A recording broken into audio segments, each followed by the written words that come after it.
If you want to know what $1 billion burning looks like, you don't need a calculator. You just need to watch the tape.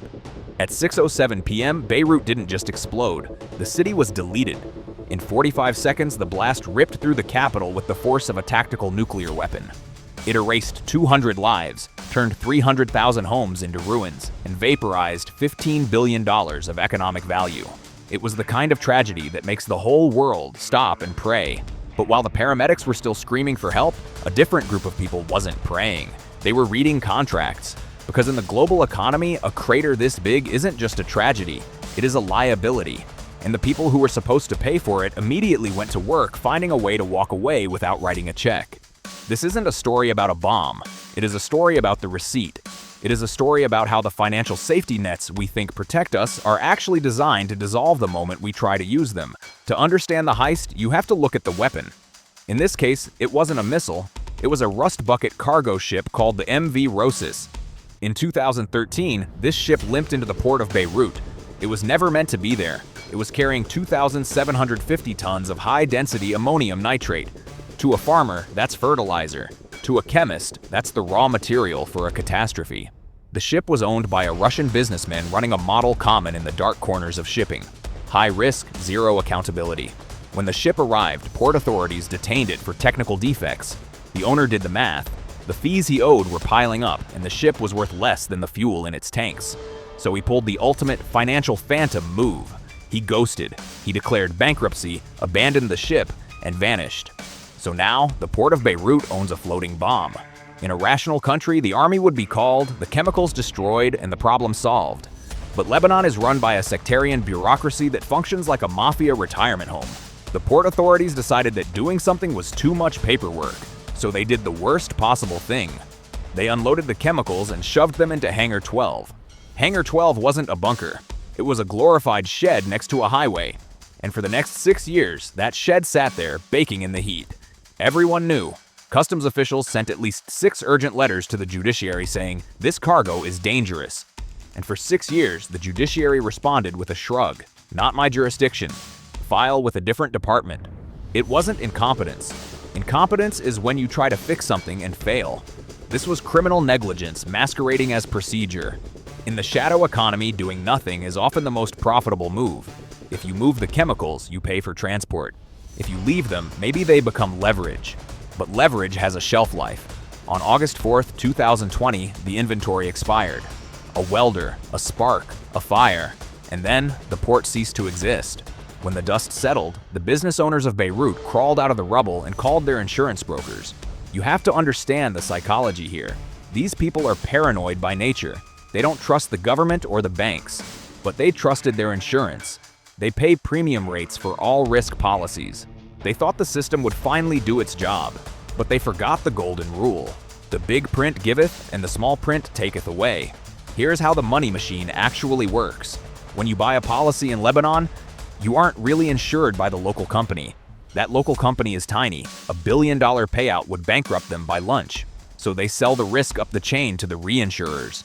These are the massive, faceless financial titans in Munich, London, and Zurich. They are the casinos of the global economy. They bet on the likelihood of the world ending. Usually, they win. But on August 5th, they were looking at a loss of over $1.2 billion. So they didn't reach for their checkbooks. They reached for their lawyers. They pointed to a specific clause buried on page 50.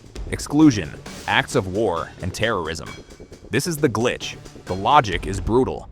If the explosion was an accident, negligence, or stupidity, the insurers have to pay. That is covered under all risk. But if the explosion was an act of war or terrorism, they pay zero. Suddenly, the narrative wasn't about truth. It was about money.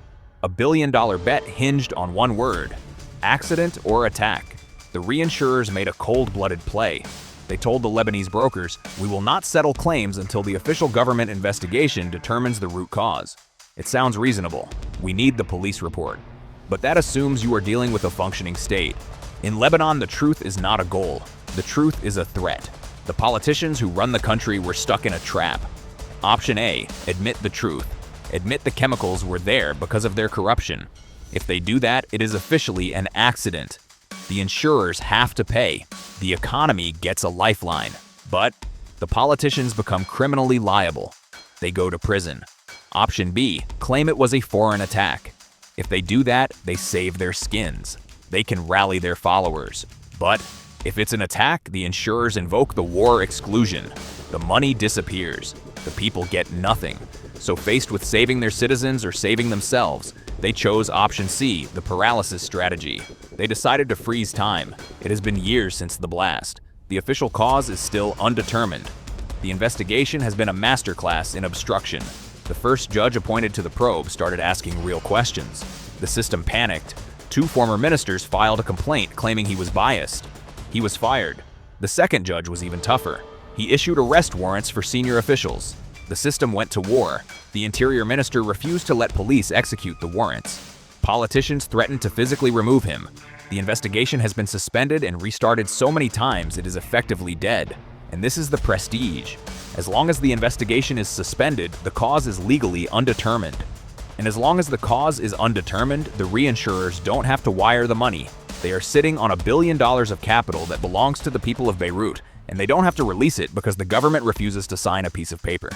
It is the perfect white-collar crime. The politicians kill the truth to save their skins, and the insurance giants use the corpse of the truth to save their quarterly earnings. It is a symbiotic relationship of silence. Meanwhile, the victims aren't statistics. They are the hardware store owner who went bankrupt. They are the families living in shells of buildings with plastic sheets for windows because the currency lost 90% of its value and they couldn't afford glass. So who paid for the destruction of Beirut? You know the answer. You paid. Well, the Lebanese version of you.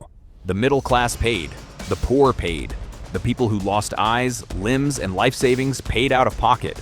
They sold jewelry. They begged relatives. They took predatory loans. The system worked exactly as built.